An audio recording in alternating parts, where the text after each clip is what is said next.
आलोचना करिबा रस ओ विश्वनाथ कविराज। प्रथमे जानिबा रस कहले कौन। रस जेपरिकी आमे जानिछे आंब रस बा विभिन्न प्रकार रस सेवन, आखु रस इत्यादि, जहाँकि आम मन को आनंद दिए, आमे मधुरता पाऊ, खुशी हो जाऊ, आम जीभ को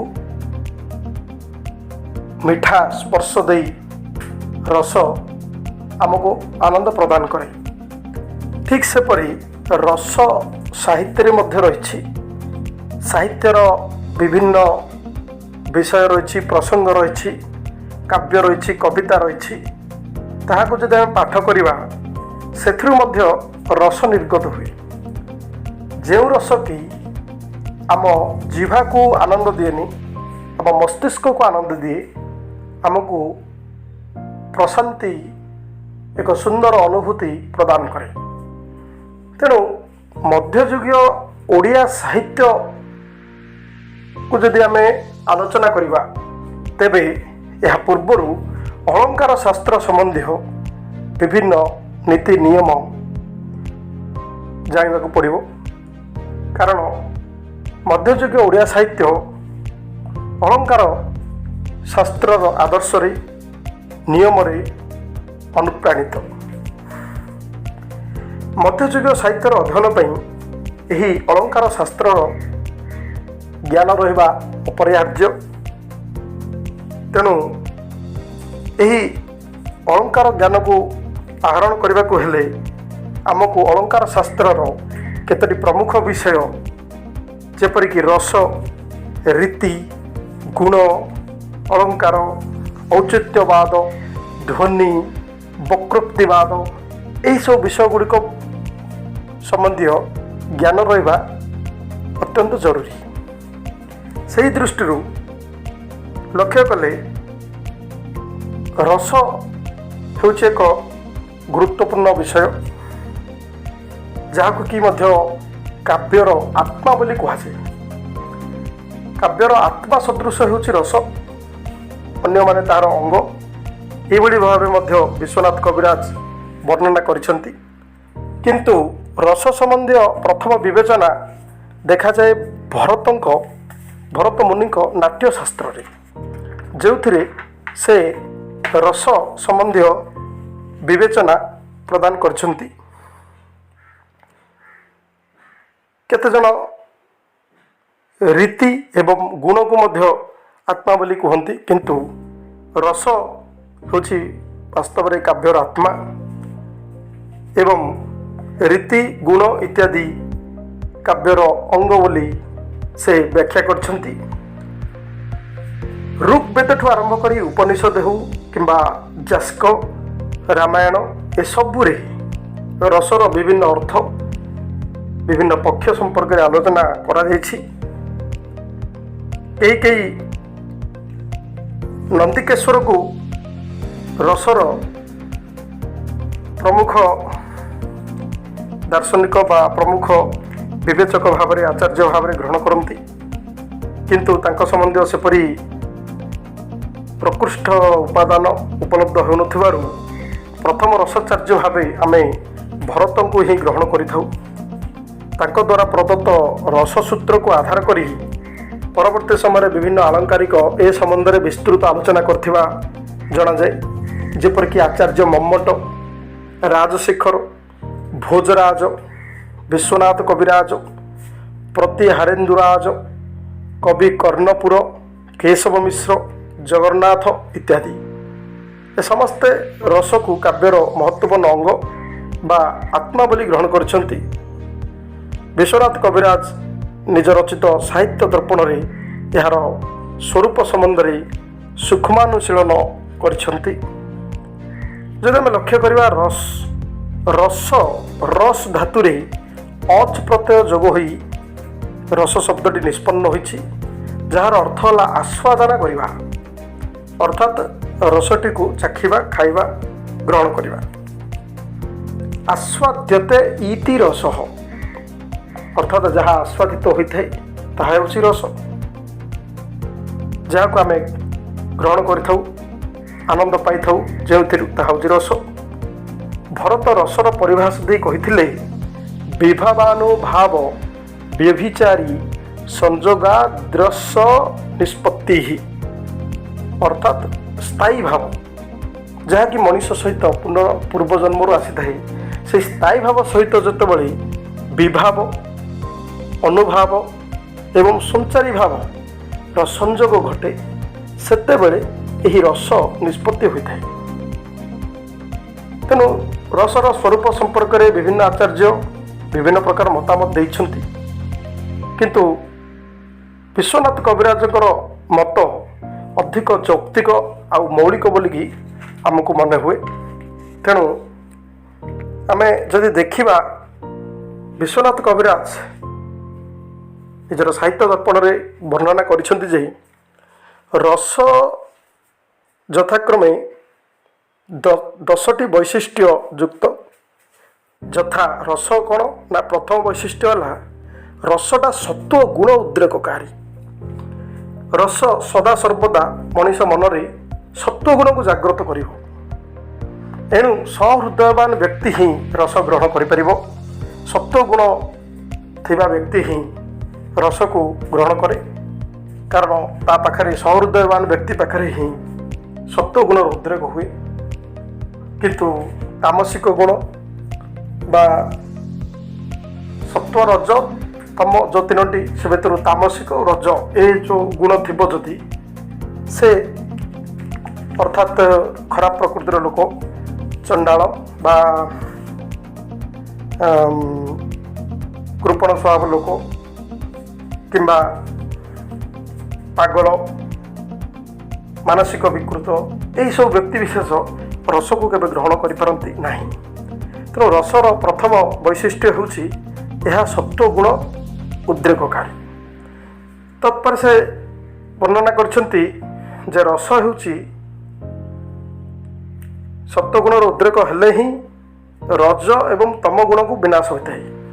ତେଣୁ ଦର୍ଶକ ବା ସାମାଜିକ ବା ଦର୍ଶକ ବା ପାଠକ ସେ କ'ଣ କରେ ନା, ତାର ସମସ୍ତ ବିକାର ଗୁଣକୁ ଦୂରୀଭୂତ କରିବା ପାଇଁ ସେ ରସ ଆସ୍ୱାଦନା କରେ। ଆଉ ସତ୍ତ୍ୱ ଗୁଣ ମଣିଷର ସମସ୍ତ ସାଂସାରିକ ନକାରାତ୍ମକ ଗୁଣର ମଧ୍ୟ ବିନାଶ କରେ। ରସ ଆସ୍ୱାଦନ ସମୟରେ ମଣିଷର ସତ୍ତ୍ୱ ଗୁଣ ଉଦ୍ରେକ ହେଉଥିବାରୁ ସେ ରସକୁ ଉପଲବ୍ଧି କରିବାରେ ସମର୍ଥ ହୋଇଥାଏ। ତେଣୁ ପ୍ରଥମ ବୈଶିଷ୍ଟ୍ୟ ହେଉଛି ରସ ସତ୍ତ୍ୱ ଗୁଣ ଉଦ୍ରେକକାରୀ। ଦ୍ୱିତୀୟ ବୈଶିଷ୍ଟ୍ୟ ଯେ ରସ ହେଉଛି ଅଖଣ୍ଡ। ରସକୁ ଖଣ୍ଡ ଖଣ୍ଡ କରିକି ଭୋଗ କରିବା ସମ୍ଭବ ନୁହଁ। ଏହା ଏକ ନିରବଚ୍ଛିନ୍ନ ପ୍ରକ୍ରିୟା। ଯେମିତିକି ସ୍ଥାୟୀ ଭାବ ସହିତ ଯେତେବେଳେ ବିଭାବ, ଅନୁଭାବ, ସଞ୍ଚାରୀ ଭାବ ଯେତେବେଳେ ମିଶେ, ସଂଯୋଗ ହୁଏ, ସେତେବେଳେ ରସଟା ନିର୍ଗତ ହୁଏ। ଯେମିତିକି ସର୍ବତରେ ବିଭିନ୍ନ ପ୍ରକାର ଦ୍ରବ୍ୟ ମିଶିଥାଏ, ମଧୁର, ଲବଣ, ଅମ୍ଳ, ଥଣ୍ଡା, ଏସବୁ ସେ ସ୍ୱାଦ ପ୍ରଦାନ ନ କରି ଗୋଟେ ସାମୂହିକ ସ୍ୱାଦ ଦିଏ।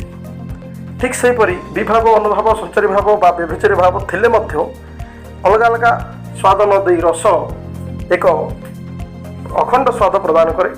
ତେଣୁ ଏହା ଖଣ୍ଡ କରିବା ସମ୍ଭବ ନୁହଁ। ପୁଣି ରସକୁ ପ୍ରକାଶ କରିବାର କ୍ଷମତା କାହାର ନଥାଏ, ଏହା ସ୍ୱପ୍ରକାଶ୍ୟ। ଅର୍ଥାତ୍ ବିଭାବ, ଅନୁଭାବ, ସଞ୍ଚାରୀ ଭାବ ମିଳନ ହେଲେ ଏହା ଆପେ ଆପେ ପ୍ରକାଶିତ ହୋଇଯିବ। ଶବ୍ଦର ତିନୋଟି ଶକ୍ତି ଅଛି, ଯେମିତି ଅଭିଧା ଶକ୍ତି, ଅର୍ଥାତ୍ ତାର ଆକ୍ଷରିକ ଅର୍ଥ, ଗୋଟେ ଶବ୍ଦର ଆକ୍ଷରିକ ଅର୍ଥ ସେ ହେଉଛି ଅଭିଧା। ଲକ୍ଷଣା, ବ୍ୟଞ୍ଜନା। ଲକ୍ଷଣା ମାନେ ତାର ଆକ୍ଷରିକ ଶବ୍ଦ ନ ହୋଇ ଅଲଗା ଅର୍ଥ ପ୍ରକାଶ କରୁଥିବ, ଯେପରିକି ରୂଢ଼ି ପ୍ରକାରର। ଆଉ ବ୍ୟଞ୍ଜନା ଯାହାକି ତାର ଗୂଢ଼ ତତ୍ତ୍ୱକୁ ବ୍ୟାଖ୍ୟା କରୁଥିବ। ତେଣୁ ଶବ୍ଦର ତିନୋଟି ଶକ୍ତି ଅଭିଧା, ଲକ୍ଷଣା ଓ ବ୍ୟଞ୍ଜନା ବ୍ୟତିରେକ ଅନ୍ୟ ଏକ ଲୌକିକ ଶକ୍ତି ଦ୍ୱାରା ମଧ୍ୟ ଏହା ପ୍ରକାଶିତ ହୋଇଥାଏ। ସେ ହେଉଛି ରସବ୍ୟଙ୍ଗ୍ୟ। ବ୍ୟଞ୍ଜନା ଗମ୍ୟ ହେଲେ ବ୍ୟଞ୍ଜନା ପରି ଜ୍ଞାନ ବିଶେଷ ହୋଇଥିବାରୁ ଏହା ନିଜକୁ କେବଳ ପ୍ରକାଶ କରିବାର କ୍ଷମତା ରଖିଥାଏ। ତେଣୁ ରସବ୍ୟଙ୍ଗ ବା ରସ ସ୍ୱପ୍ରକାଶ୍ୟ, ଏହା ଆପେ ଆପେ ପ୍ରକାଶ ହୁଏ। ଏହାକୁ ପ୍ରକାଶ କରିବା ଆମ ପକ୍ଷେ ସମ୍ଭବପର ହୋଇନଥାଏ। परवर्ती वैशिष्ट्य देखा जदि रस हूँ आनंदमय कारण रस उपभोग समय सहृदय जनक हृदयवान विवेकी लोकटी हृदय थिबा लोकटी सुस्थ मस्तिष्कधारी लोकटी आनंद व्यतीत अन्य किसी उपलब्ध करि न थाए। यही समय से लौकिक जगतर समस्त दुख विषाद को विस्मरण कर जाए। उदाहरण स्वरूप नाटकटी देखला बेले आम आखि दुखांत नाटक देखी आखि छल छल हो जाए। ता दुखर नुहे, जो रथ को गड़ी जाए ता दुखर नुहे, ता आनंदर लक्षण। कारण चित्त द्रवीभूत होता है दुखद दृश्य दर्शन रे। आम चित्त संपूर्ण रूपे द्रवीभूत होता है से एक प्रकार रस करुण रस पाई थाई। तेणु ये हूँ रस जे कि आनंद प्रदान करे। रस चिन्मय आउ एक वैशिष्ट्य हूँ रस चिन्मय जहाँकि चित्त बा हृदय को विस्तारित करे। रस उपभोग समय कौन प्रकार भावात्मक तिरभाव हो न थाए। पुणी रस उपभोग समय अन्य कौन भाव बा चेतना आम हृदय को मध्य आंदोलित कर पारि न थाए। लौकिक जगतर इंद्रिय अनुभाव बा इंद्रियानुभाव एथिरे बाधा सृष्टि कर पारि न थाए। बरम हृदय एक अलौकिकतार परिपूर्ण हो उठिथिबारु ताहा चिन्मय। जेपरिक नाटकटी देखला बेले से श्रृंगार रस हो, करुणा रस हो कि वीर रस हो, भक्ति रस हो, आम से निमज्जित होता। आम आ लौकिक जगत कथा से समय अनुभव कर पारि न था। कारण रस चिन्मय आम हृदय को से विस्तारित करे। रस आस्वादन समय उपभोक्ता जनक व्यक्ति जनक जागतिक ज्ञान शून्य हो जाए।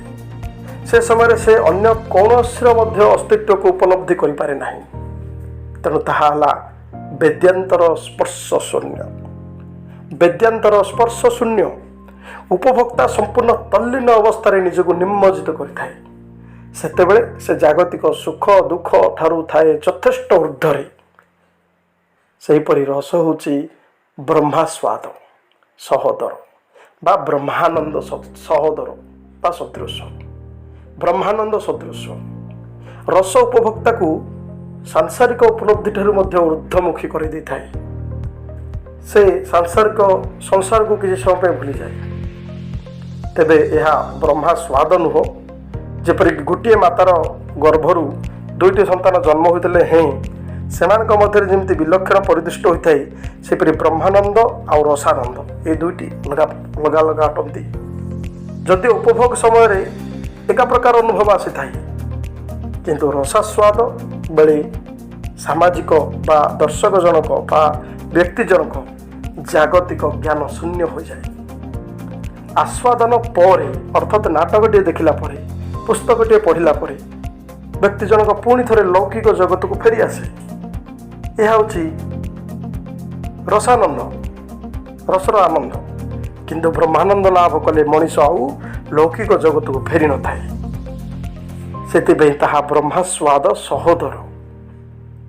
तापरे आउ एक वैशिष्ट्य है रस लोकोत्तर चमत्कार प्राण। अर्थात रस आस्वादनर आनंद संपूर्ण रूपे अलौकिक। यह चित्तरे विस्मय भाव सृष्टि करने सहित चित्तर विस्तार करता। यही आनंद सहित विस्मय जड़ित थिबारु यह चमत्कार प्राण। यही अनुभव को केवल सूक्ष्म जगत रे उपलब्धि करा जाय पारे। रस अलौकिक और अनिर्वचनीय। यह सविकल्पक बा निर्विकल्पक ज्ञान होई नथिबारु ताहा लौकिक जगत रे यार स्थिति नथिबारु रसटा होची अलौकिक। पुणी कौन परिभाषा बा वचन द्वारा यह व्यक्त कर जाई न पारे। कौन परिभाषा नहीं रस को व्यक्त करने वचन नहीं यह व्यक्त करने। यह केवल अनुभवर वस्तु। विभाव अनुभाव संचारी भाव ये जो सब भाव गुड़िक अलौकिकता जोगु यह प्रकाशित हुए।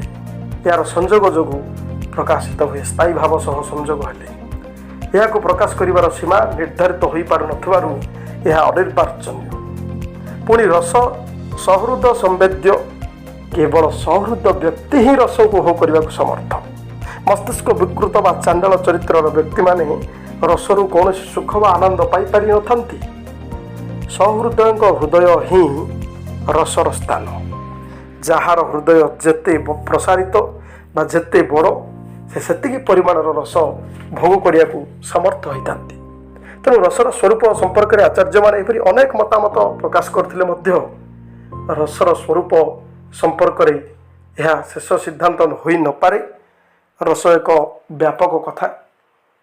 ରସକୁ ଅନୁଭବ କରିବାକୁ ହେଲେ ବ୍ୟଭିଚାରୀ ଭାବ, ବିଭାବ, ଅନୁଭାବ ଏସବୁର ଆବଶ୍ୟକତା ଥାଏ, ଯାହାକି ଆମେ ଏହା ପରବର୍ତ୍ତୀ ରସ ନିଷ୍ପତ୍ତି ସୂତ୍ରରେ ଆଲୋଚନା କରିବା। ରସ କିପରି ନିଷ୍ପନ୍ନ ହୁଏ ବା ରସ ନିଷ୍ପତ୍ତିର ସୂତ୍ର କ'ଣ, ବର୍ତ୍ତମାନ ସେ ବିଷୟରେ ଆମେ ଆଲୋଚନା କରିବା।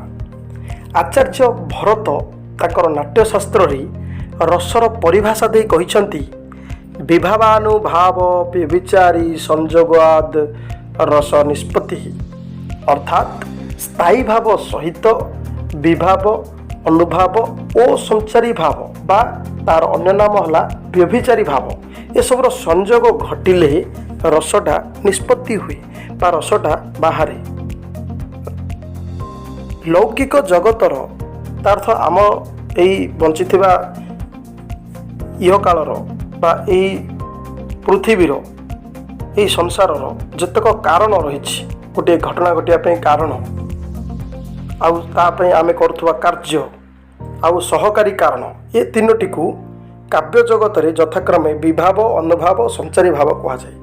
ଅର୍ଥାତ୍ ଗୋଟିଏ ଘଟଣା ଘଟିବାର କାରଣ ହେଉଛି ବିଭାବ, ତା ସମ୍ବନ୍ଧୀୟ ଯେଉଁ କାର୍ଯ୍ୟଟି ଆମେ କରୁ ଅନୁଭାବ, ଏବଂ ତାକୁ ସହଯୋଗ କରିବା ପାଇଁ ଅନ୍ୟାନ୍ୟ କାରକ ଗୁଡ଼ିକ ହେଲେ ସହକାରୀ କାରଣ ବା ସଞ୍ଚାରୀ ଭାବ, ଯାହାର ଅନ୍ୟ ନାମ ବ୍ୟଭିଚାରୀ ଭାବ। ତେଣୁ ସ୍ଥାୟୀ ଭାବ ସହିତ ଯେତେବେଳେ ଏ ତିନୋଟିର ମିଶ୍ରଣ ଘଟେ ସେତେବେଳେ ରସ ନିର୍ଗତ ହୁଏ, ରସ ନିଷ୍ପତ୍ତି ହୁଏ ବା ନିଷ୍ପନ୍ନ ହୁଏ। ସ୍ଥାୟୀ ଭାବ ତାହେଲେ କ'ଣ କହିଲେ କ'ଣ ନା, ଯେଉଁ ଭାବର ବିନାଶ ହୋଇନଥାଏ ତାହା ହେଲା ସ୍ଥାୟୀ ଭାବ। ଅର୍ଥାତ୍ ଦୈନନ୍ଦିନ ଜୀବନର ଅନୁଭବ ଆମ ଉପରେ ବା ଦୈନନ୍ଦିନ ଜୀବନର ଅନୁଭବର ସଂସ୍କାର ମଣିଷର ମନ ଉପରେ ପଡ଼ିଥାଏ। ଏହି ସଂସ୍କାର ଜନ୍ମ ଜନ୍ମାନ୍ତରରେ ମଣିଷ ସହିତ ହିଁ ଆସିଥାଏ। କେହି କେହି ଏହାକୁ ବାସନା ବୋଲି ମଧ୍ୟ କହନ୍ତି। ଏହା ସୁପ୍ତ ଅବସ୍ଥାରେ ମଣିଷର ମନ ସହିତ ରହିଥାଏ। ଅର୍ଥାତ୍ ଗତ ଜନ୍ମରେ ଆମେ କରିଥିବା ଭଲ ମନ୍ଦ ଇତ୍ୟାଦି କାର୍ଯ୍ୟ, ଆଶା ଆକାଂକ୍ଷା ଆମର ଯାହା ରହିଯାଇଛି, ସେସବୁ ବିଗତ ଜନ୍ମର କଥା ଗୁଡ଼ିକ ଆମ ସହିତ ଏହି ଜନ୍ମରେ ମଧ୍ୟ ଥାଏ ଆମ ପାଖରେ, କିନ୍ତୁ ତା'ର ପ୍ରକାଶ ଘଟେନି। ସେ ସୁପ୍ତ ଅବସ୍ଥାରେ ଥାଏ, ତାକୁ ଆମେ ବାସନା ବୋଲି ମଧ୍ୟ କହିବା। ତେଣୁ ଏହି ଯେଉଁ ସୁପ୍ତ ଅବସ୍ଥାରେ ରହିଥିବା ବାସନା ବା ଯେଉଁ ଭାବନା ବା ଯେଉଁ ଚିନ୍ତାଧାରା ବିଗତ ଜନ୍ମର, ତାହା ଯେତେବେଳେ ଏହି ଜନ୍ମରେ ଏହି ସଂସାରର ଏହି ପୃଥିବୀର ଉପଯୁକ୍ତ ବିଭାବ ସହିତ, ଅର୍ଥାତ୍ କାରଣ ସହିତ, ଉପଯୁକ୍ତ ଅନୁଭାବ ସହିତ, ଅର୍ଥାତ୍ ତା କରିବା ପାଇଁ କାର୍ଯ୍ୟ ସହିତ ସଂସ୍ପର୍ଶରେ ଆସେ ବା ବ୍ୟଭିଚାରୀ ଭାବ ସହିତ ସଂସ୍ପର୍ଶରେ ଆସେ, ସେତେବେଳେ ରସ ନିଷ୍ପନ୍ନ ହୁଏ। ଅର୍ଥାତ୍ ସ୍ଥାୟୀ ଭାବ ଆତ୍ମା ସହିତ ଆମର ବାସନା ରୂପେ ସନ୍ନିବେଷ୍ଟିତ ହୋଇ ମନର ଅବଚେତନ ଅବସ୍ଥାରେ ସଞ୍ଜୀବିତ ହୋଇ ରହିଥାଏ। ସ୍ଥାୟୀ ଭାବ ଗତ ଜନ୍ମର ସ୍ଥାୟୀ ଭାବ ଏହି ଜନ୍ମର ଆତ୍ମା ସହିତ ଆମର ମନର ଅବଚେତନ ସ୍ତରରେ ସେ ଥାଏ ସଞ୍ଜୀବିତ ଅବସ୍ଥାରେ, କିନ୍ତୁ ତା ପ୍ରକାଶ ହୋଇପାରେନି। କିନ୍ତୁ ଯେତେବେଳେ ତା ସହିତ ଏହି ଜନ୍ମରେ ବିଭାବ, ଅନୁଭାବ, ବ୍ୟଭିଚାରୀ ଭାବର ସଂଯୋଗ ଘଟେ, ସେତେବେଳେ ରସ ସୃଷ୍ଟି ହୁଏ। ତେଣୁ ପରଜନ୍ମରେ ତାହା ପୂର୍ବଜନ୍ମର ସଂସ୍କାର ରୂପେ ଦେଖାଯାଏ। ଅର୍ଥାତ୍ ପୂର୍ବଜନ୍ମରେ ଯେଉଁ ସଂସ୍କାର ଗୁଡ଼ିକ ଏହି ଜନ୍ମରେ ଦେଖାଗଲା, ତାହା ହେଉଛି ଆମର ସ୍ଥାୟୀ ଭାବ। ଏହି ସ୍ଥାୟୀ ଭାବ ରସ ସୃଷ୍ଟି କରିବାରେ ସାହାଯ୍ୟ କରେ। ଏହି ସ୍ଥାୟୀ ଭାବ ସହିତ ମିଶିଯାଆନ୍ତି ବିଭାବ, ଅନୁଭାବ, ସଞ୍ଚାରୀ ଭାବ, ରସ ନିଷ୍ପନ୍ନ ହୁଏ। ତେଣୁ ରସ ସେତିକିଟି, ସ୍ଥାୟୀ ଭାବ ଯେତିକିଟି ବୋଲି କୁହାଯାଏ। ରସର ସତ୍ତା ଥିବା ପର୍ଯ୍ୟନ୍ତ ସ୍ଥାୟୀ ଭାବ ମଧ୍ୟ ରହିଥାଏ। ଯେମିତି ଉଦାହରଣ, କୌଣସି ଗୋଟିଏ ଦୃଶ୍ୟ ଯେତେବେଳେ ଆମେ ଦେଖୁ, तार अर्थ जड़े सहृदय व्यक्ति गोटे दृश्य दर्शन ता हृदय गोटे अलौकिक आनंद सृष्टि हुए, ताहा स्थायित्व प्राप्त हुई रस रूप से ग्रहण करे। प्राकृतिक दृश्य हो कि कौन एक दृश्य को देखी मन जो आनंद सृष्टि हुए से आनंद रू आम रस प्राप्ति हो। तेणु यह हूँ बीज बा मंजीर सदृश्य यही स्थायी भाव, जहाँकि अनुभाव विभाव एवं संचारी भाव संस्पर्श आसे। जेपरिक मंजीटी माटी पानी पवन संस्पर्श आसी गुजुरे बा बड़ हुए से अंकुरोद्गम हुए, ठीक से परी स्थायी भाव सहित विभाव अनुभाव व्यभिचारी भावर संस्पर्श रस निष्पन्न हुए। तेणु ये विभाव कहले कौन ना विभाव हेउछि जहाँ विशेष भाव जना पड़ती ताहा विभाव, अर्थात यही लौकिक जगत रे रति भली किछि कारण बा किछि रस उत्पन्न पई आमे किछि कारण उपरे निर्भर करूँ बा किछि कारण वशतः रति भली किछि भाव प्रकाश हुए। तेणु ताहा होछि सेही कारण गुड़िक होछि विभाव। यह पुणी दि प्रकार, गोटे है आलम्बन विभाव उद्दीपन विभाव। तेणु उदाहरण टी देले स्पष्ट हम जे रस उत्पत्ति निमित्त नायक नायिका परस्पर मिलन घटवा पड़ो। नायक और नायिका उभय परस्पर मिलन घटिले ही श्रृंगार रस आम उपलब्धि करें, अनुभव करेंगे। तेणु ये उभय हेले परस्पर उपरे निर्भरशील। तेणु उभय आलम्बन बा अवलम्बन विभाव, से माने परस्पर मिलन घटिले ही रस उत्पन्न हो। तेणु एमाने हेले गोटे प्रकार विभाव। पुणी विभाव मध्य जो दुई प्रकार भाग रही मध्य एमाने होते आलम्बन विभाव बा अवलम्बन विभाव बा आश्रय करुवा विभाव। जड़े नायिका थी नायक नथिले हबनी, दुई जन परस्पर उपर अवलम्बन करती। तेणु ये हूँ रस उत्पन्न करने प्रमुख आवश्यक विभाव बा उपादान। तेणु जमतीक दुष्मंत और शकुंतला जदि आम धरिबा, दुई जन नायक नायिका परस्पर प्रति आलम्बन विभाव हेबे माने, किंतु एमानक भितर रति सृष्टि करने बा रस सृष्टि करने श्रृंगार रस सृष्टि करने सेमानकु चंद्र बसंत ऋतु निर्जन स्थान उपवन भ्रमर गुंजन ये सब जाक आउ टिके उत्साहित करे बा तांको मध्यरे श्रृंगार रस को सृष्टि करे बहुत सहयोग करे। तेणु यही जो चंद्र बसंत ऋतु निर्जन स्थान उपवन भ्रमर गुंजन ये सब जाक जेहेतु नायक नायिकी प्रेम भाव को उद्दीप्त कला, एम कह उद्दीपन विभाव। तेणु विभाव हूँ दुई प्रकार, गोटे आलम्बन विभाव आ गोटे उद्दीपन विभाव। आलम्बन विभाव माने नायक नायिका जो माने मुख्य, जो मान आम रसटा पाइबा, जो माने रस निष्पन्न करेबे, किंतु तांकर पारिपार्श्विक स्थिति जो मान सहयोग बा उत्साह रस सृष्टि पथ परिष्कृत हम, जमतीक चंद्र बसंत ऋतु निर्जन स्थान उपवन भ्रमर गुंजन ये सब जो नायक नायिका परस्पर प्रति आकृष्ट हुई श्रृंगार रसर उत्पन्न हम। तेणु ये सब हेले उद्दीपन विभाव। तेणु विभाव दुई प्रकार, गोटे आलम्बन विभाव आ गोटे उद्दीपन विभाव। सेहीपरि आउ एक हला अनुभाव।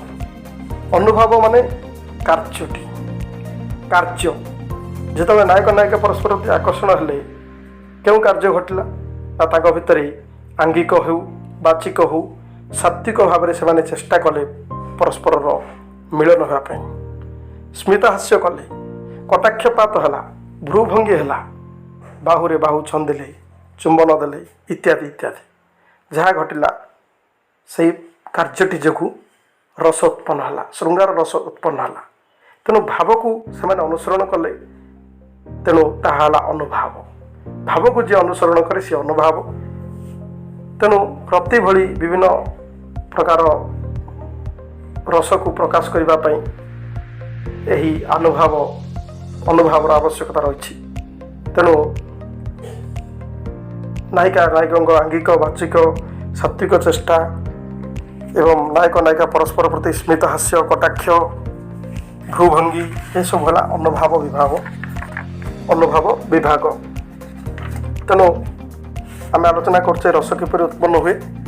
ପ୍ରଥମେ ଜାଣିଲେ ସ୍ଥାୟୀ ଭାବ ସହିତ ଯେତେବେଳେ ମିଶେ ବିଭାବ ତା ସହିତ ଅନୁଭାବ, ଏବେ ଜାଣିବା ସ୍ଥାୟୀ ଭାବ ସହିତ ପୁଣି ମିଶେ ସଞ୍ଚାରୀ ଭାବ ବା ବ୍ୟଭିଚାରୀ ଭାବ। ଯେଉଁ ଭାବ କି ସଦାସର୍ବଦା ସଞ୍ଚରଣଶୀଳ ତାହା ହେଉଛି ସଞ୍ଚାରୀ ଭାବ। ଏହା କିପରି ସୃଷ୍ଟି ହୋଇଛି ନା ବି ଏବଂ ଅଭି ପୂର୍ବକ ଚର ବା ଚାରି ନାମକ ନିଜନ୍ତ ଚର ବା ଧାତୁ ଣିନି ପ୍ରତ୍ୟୟ ଦ୍ୱାରା ଏହି ବ୍ୟଭିଚାରୀ ଶବ୍ଦ ଗଠିତ। ଏହାର ଅର୍ଥ ଯାହା ବିଶେଷ ରୂପେ ସମସ୍ତ ଅଙ୍ଗରେ ବ୍ୟାପ୍ତ ହୋଇଯାଏ। ତାର ରତି କ୍ରୀଡ଼ା ସମୟରେ ବା ଶୃଙ୍ଗାର ରସ ସୃଷ୍ଟି ସମୟରେ ତା ପୂର୍ବରୁ କ'ଣ ହୁଏ ନା କିଛିଟା କାର୍ଯ୍ୟ ଯୋଗୁଁ ବା କିଛିଟା କାରଣ ଯୋଗୁଁ ସାରା ଶରୀରରେ ଆମର ଉଦ୍ଦୀପନା ସୃଷ୍ଟି ହୁଏ। ଆମ ଭିତରେ ଏକ ଅଦ୍ଭୁତ ଭାବ ସଞ୍ଚରିଯାଏ। ତେଣୁ ତାହା ହେଉଛି ସଞ୍ଚାରୀ ଭାବ ବା ବ୍ୟଭିଚାରୀ ଭାବ। ଯେପରିକି ସମୟ ସମୟ ରସ ସୃଷ୍ଟିରେ ଏହା ବାଧା ଜନ୍ମାଇବା ପରି ପ୍ରତୀୟମାନ ହେଲେ ମଧ୍ୟ ପ୍ରକୃତରେ ଏହା ବାଧା ନ ଜନ୍ମାଇ ବରଂ ରସ ସୃଷ୍ଟିରେ ସହାୟକ ହୁଏ। ଯେପରିକି ମାନସିକ ସ୍ତରରେ ଏହା କିଛି ସମୟ ପାଇଁ ଉଦ୍ରେକ ହୋଇ ପୁଣି ବିଲୀନ ହୋଇଯାଏ। ଉଦାହରଣ ସ୍ୱରୂପ ଗ୍ଲାନି, ଶଙ୍କା, ଅସୂୟା, ଶ୍ରମ, ଆଳସ୍ୟ, ଚିନ୍ତା, ମୋହ, ସ୍ମୃତି, କ୍ରୀଡ଼ା, ଚପଳତା, ହର୍ଷ, ଆବେଗ, ଉନ୍ମାଦ ଏସବୁ ଭାବରେ ଏହାର ସଂଖ୍ୟା ହେଉଛି 33 ବୋଲି ଆଚାର୍ଯ୍ୟଗଣ କହିଛନ୍ତି। ତେଣୁ ଚିତ୍ତର ଆନନ୍ଦମୟ ସ୍ଥିତି ହେଉଛି ରସ, ଆନନ୍ଦ ପାଇବା ହେଉଛି ରସ। ଏହି ରସର ଉପଭୋଗ ନିମିତ୍ତ ଏହି ଉପରୋକ୍ତ ବିଭାଗ ଗୁଡ଼ିକର ଗୁରୁତ୍ୱପୂର୍ଣ୍ଣ ଭୂମିକା ରହିଛି। ସ୍ଥାୟୀ ଭାବ ସହିତ ଏହି ବିଭାଗ ଗୁଡ଼ିକ ଯଥା ବିଭାବ, ଅନୁଭାବ, ସଞ୍ଚାରୀ ଭାବର ସମ୍ମିଶ୍ରଣ ଘଟିଲେ ହିଁ ରସ ଉତ୍ପନ୍ନ ହୁଏ।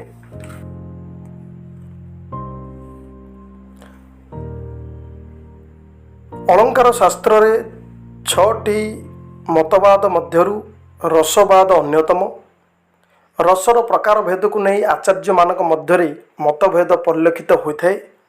ଭରତମୁନି ତାଙ୍କର ନାଟ୍ୟଶାସ୍ତ୍ରରେ ରସର ସଂଖ୍ୟା ସମୁଦାୟ 8 ବୋଲି କହିଛନ୍ତି।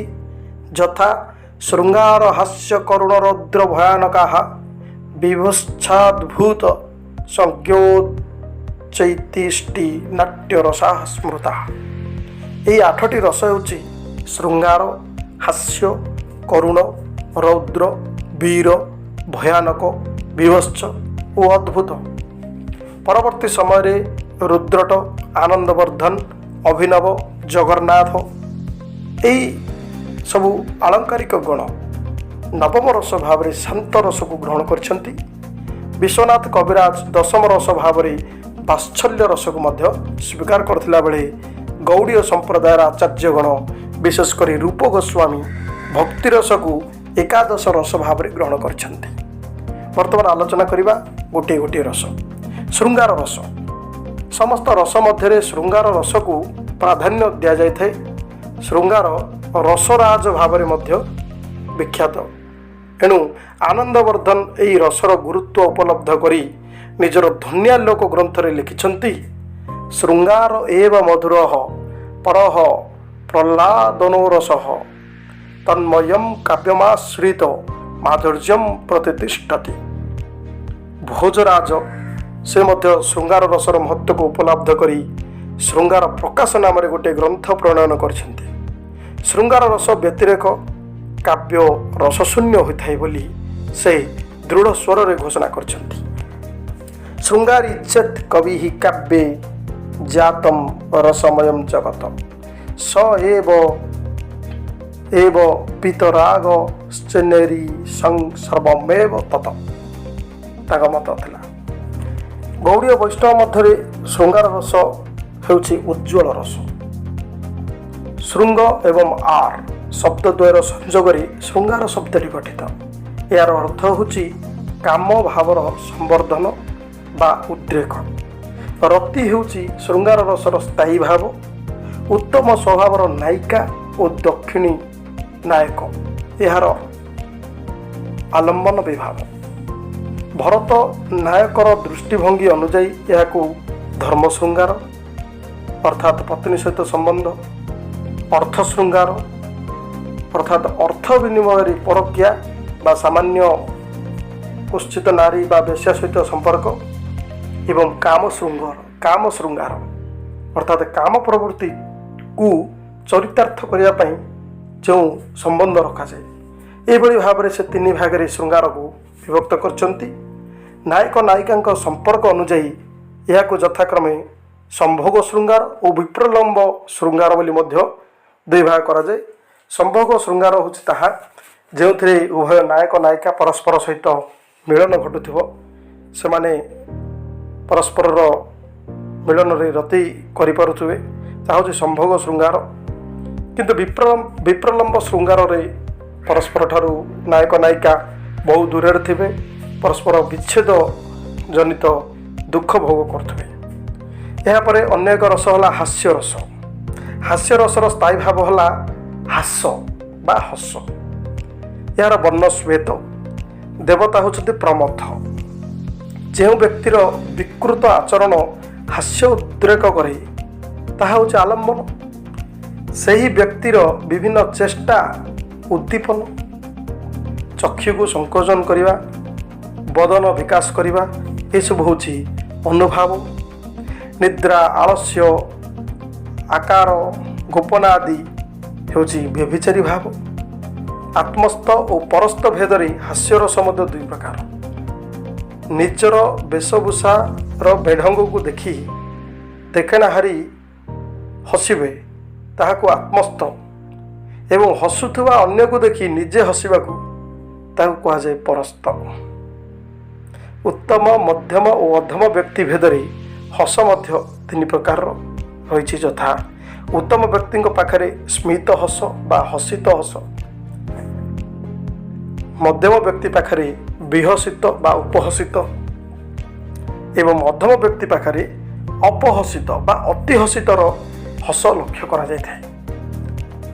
या परे आउ एक रस है करुण रस। करुण अर्थात दुख, इष्टजन बा निजर संपर्क लोक जिते मृत्युवरण करे तार अनिष्ट घटे से आम मन में दुख सृष्टि हुए। तेणु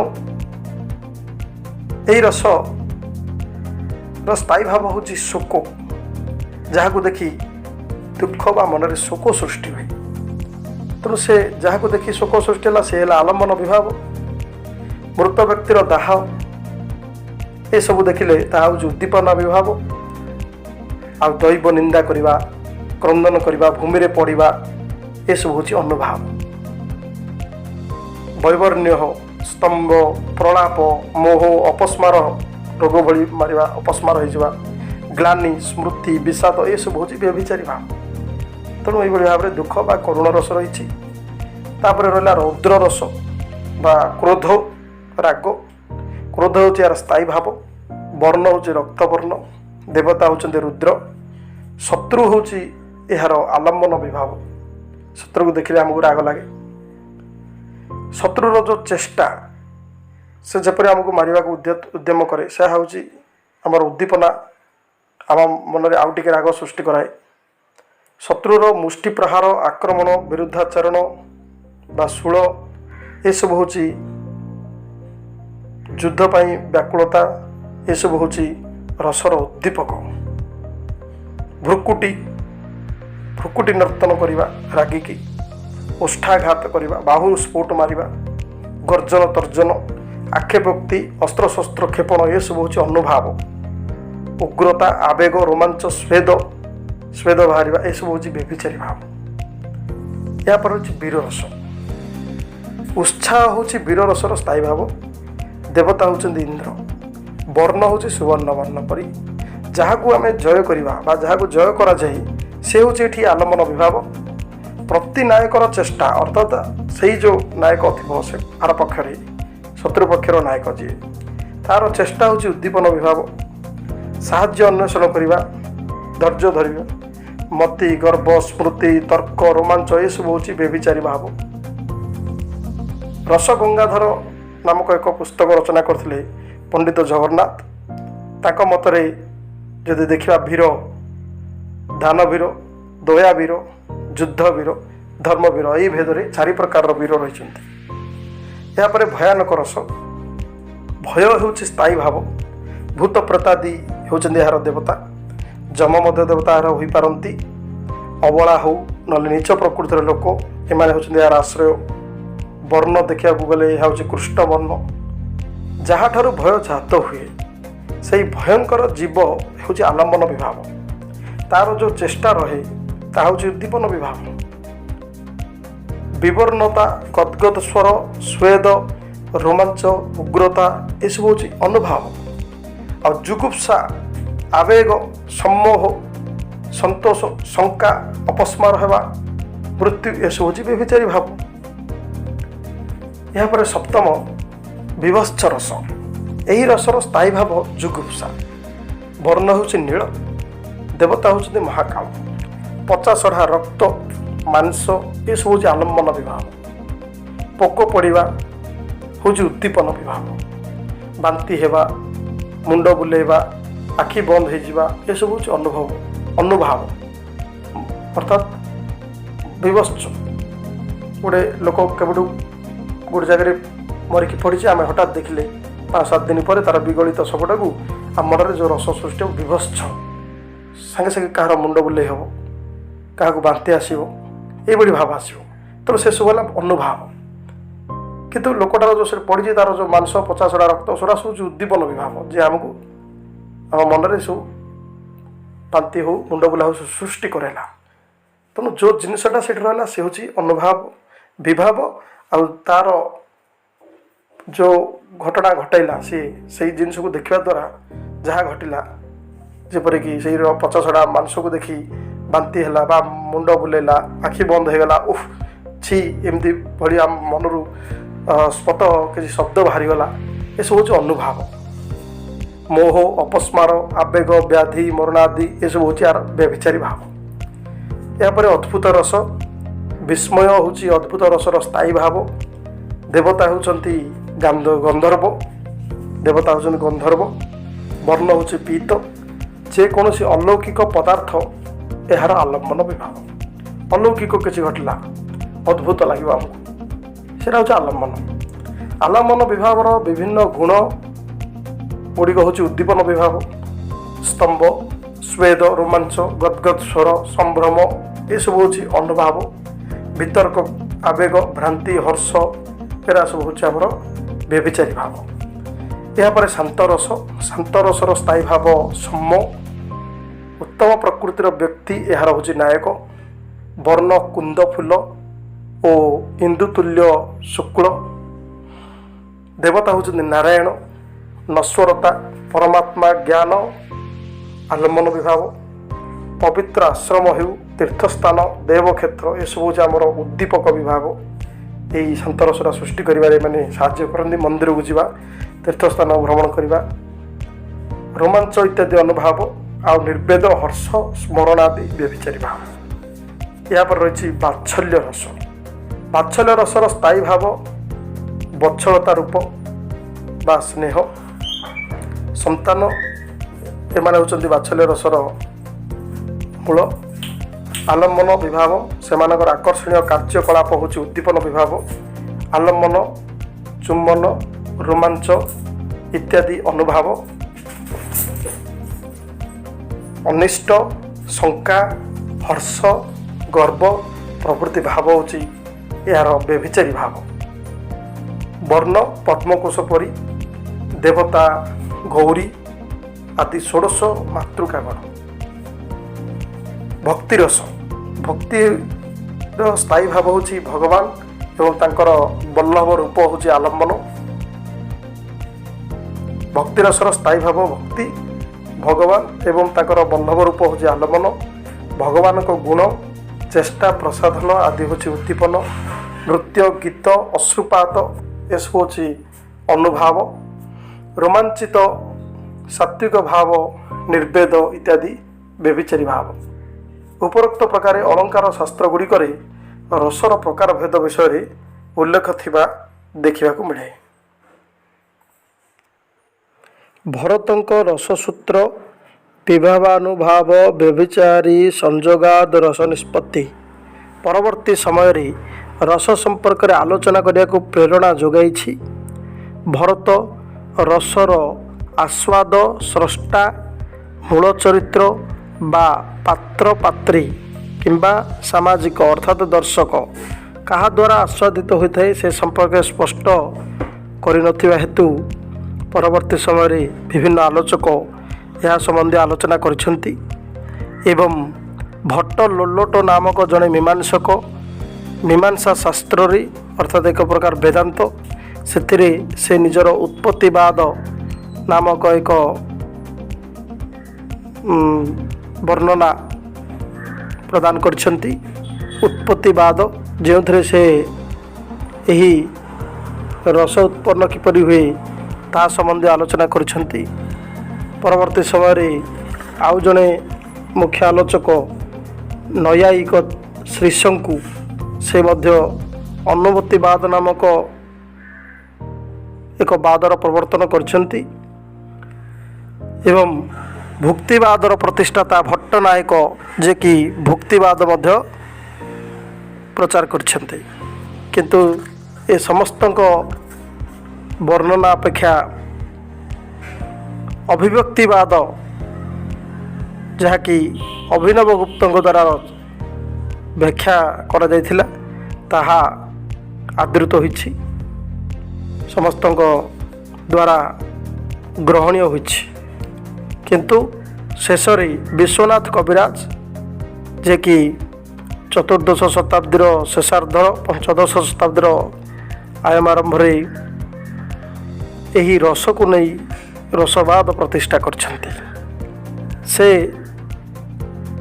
ରସବାଦ ପ୍ରତିଷ୍ଠା ହେବା ପୂର୍ବରୁ ଅଳଙ୍କାରବାଦ ରୀତିବାଦ ଧ୍ୱନିବାଦ ପ୍ରତିଷ୍ଠା ଲାଭ କରିଥିବା ହେତୁ ଏସବୁ ବିଷୟରେ ପୁଙ୍ଖାନୁପୁଙ୍ଖ ଆଲୋଚନା କରି ତାଙ୍କ ପୂର୍ବରୁ ଏଇ ଅଭିବ୍ୟକ୍ତିବାଦ ଯାହାକି ଅଭିନବ ଗୁପ୍ତ ଭଟ୍ଟ ଲୋଲଟ ଶ୍ରୀଶଙ୍କୁ ଏ ସମସ୍ତଙ୍କ ତତ୍ତ୍ୱକୁ ଆଲୋଚନାକୁ ଗ୍ରହଣ କରି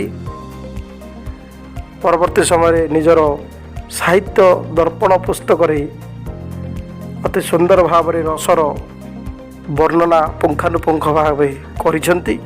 ରସର ସ୍ୱରୂପ, ରସର ପ୍ରକାର ଭେଦ, ରସ ସମ୍ବନ୍ଧୀୟ ବିଭିନ୍ନ ମତବାଦ ବା ସିଦ୍ଧାନ୍ତ, ସାଧାରଣୀକରଣ, ରସରେ ବିଭିନ୍ନ ଭାବର ମହତ୍ତ୍ୱ ଏସବୁ ପୁଙ୍ଖାନୁପୁଙ୍ଖ ବିଶ୍ଳେଷଣ କରିବା ଫଳରେ ବିଶ୍ୱନାଥ କବିରାଜ ଏହି ରସବାଦର ପ୍ରତିଷ୍ଠା କରିଛନ୍ତି।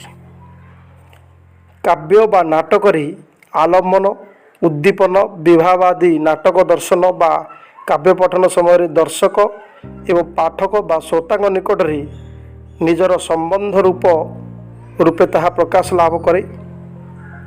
ଏହା ତାଙ୍କ ସାରତତ୍ତ୍ୱ। ଅନ୍ୟ ଭାବରେ କହିଲେ କାବ୍ୟ ବା ନାଟକରେ ବର୍ଣ୍ଣିତ ଏହି ସାମାଜିକ ସହିତ ଏପରି ଭାବେ ପ୍ରତ୍ୟକ୍ଷ ସମ୍ପର୍କ ସ୍ଥାପନ କରେ ଅର୍ଥାତ୍ ନାଟକ ଦେଖୁଥିବା ଲୋକ ବା ସାମାଜିକ ସହିତ ନାଟକ ବା କାବ୍ୟର ନାୟକ ନାୟିକା ସେମାନଙ୍କ ଚରିତ୍ର ଏପରି ସମ୍ପର୍କ ସ୍ଥାପନ କରେ ଯଦ୍ୱାରା ସେହି ସାମାଜିକ ଜଣକ ବା ଦର୍ଶକ ଜଣକ ସେ ସବୁକୁ ସମ୍ପୂର୍ଣ୍ଣ ନିଜର ବୋଲି ସେ ଗ୍ରହଣ କରି ସେ ଭିତରେ ସେ ମଜ୍ଜିଯାଏ। ଏହି ଭାବ ସୃଷ୍ଟି ହେବାକୁ ସାଧାରଣୀକରଣ ବୋଲି କୁହାଯାଏ। ଏଥିରେ ମଧ୍ୟ ଅନୁଭୂତି ବିଶେଷ ପ୍ରାଧାନ୍ୟ ଲାଭ କରିଥାଏ ବୋଲି ବିଶ୍ୱନାଥ କବିରାଜ ରସ ପରିପ୍ରେକ୍ଷୀରେ ଏହାକୁ ଅବତାରଣ କରିଛନ୍ତି। ସେ ଏହି ସ୍ଥାୟୀ ଭାବ, ବିଭାବ, ଅନୁଭାବ, ସଞ୍ଚାରୀ ଭାବ ସହିତ ସାତ୍ତ୍ୱିକ ଭାବ ସମ୍ପର୍କରେ ପାଣ୍ଡିତ୍ୟପୂର୍ଣ୍ଣ ବିଶ୍ଳେଷଣ କରିଛନ୍ତି। ରସର ସ୍ୱରୂପ ସମ୍ପର୍କରେ ମଧ୍ୟ ବିଶ୍ୱନାଥ କବିରାଜ ସୂକ୍ଷ୍ମାତି ସୂକ୍ଷ୍ମ ବିଶ୍ଳେଷଣ କରି ଏହାର 9ଟି ବିଶେଷତ୍ୱ ସମ୍ପର୍କରେ ଆଲୋଚନା କରିଛନ୍ତି। ସେହିପରି ରସର ବିଭାଗୀକରଣ ସମୟରେ ସେ ବାତ୍ସଲ୍ୟ ରସକୁ ଅନ୍ୟତମ ରସ ଭାବରେ ଗ୍ରହଣ କରିଛନ୍ତି। ତାଙ୍କ ପୂର୍ବରୁ ବାତ୍ସଲ୍ୟ ରସ ସମ୍ପର୍କରେ କୌଣସି ଆଳଙ୍କାରିକ ପ୍ରାୟତଃ ଆଲୋଚନା କରିନଥିଲେ। ରସ ସିଦ୍ଧାନ୍ତ ସମ୍ପର୍କରେ ଆଲୋଚନା କରିବା ସମୟରେ ପୂର୍ବବର୍ତ୍ତୀ ଆଳଙ୍କାରିକ ତଥା ଚାରୋଟି ମତବାଦର ପ୍ରତିଷ୍ଠାତା ସମସ୍ତଙ୍କ ଆଲୋଚନାକୁ ଗୁରୁତ୍ୱ ଦେଇ ବିଚାର କରି ନିଜର ମତ ସେ ପୋଷଣ କରିଥିଲେ। ମତବାଦ ସମ୍ପର୍କରେ ସେ କେତେକ କ୍ଷେତ୍ରରେ ନିଜର ସ୍ୱାତନ୍ତ୍ର୍ୟ ପ୍ରଦର୍ଶନ କରିଛନ୍ତି। ବିଶ୍ୱନାଥ କବିରାଜ ସାହିତ୍ୟ ଦର୍ପଣ ପ୍ରକାଶ ପରେ ହିଁ ରସତତ୍ତ୍ୱର ଗୁରୁତ୍ୱ ବୃଦ୍ଧି ପାଇଛି ଏବଂ ତାଙ୍କର ପାଣ୍ଡିତ୍ୟପୂର୍ଣ୍ଣ ବିଶ୍ଳେଷଣ ରସକୁ କାବ୍ୟର ଆତ୍ମା ଭାବରେ ପ୍ରତିଷ୍ଠା କରିବା କ୍ଷେତ୍ରରେ ବିଶେଷ ଭାବରେ ସହାୟତା ପ୍ରଦର୍ଶନ କରିଛି। ଏଣୁ ରସବାଦର ପ୍ରତିଷ୍ଠାତା ରୂପେ ଆମେ ବିଶ୍ୱନାଥ କବିରାଜଙ୍କୁ ଗ୍ରହଣ କରିବା ଯଥାର୍ଥ ଅଟେ। ଧନ୍ୟବାଦ।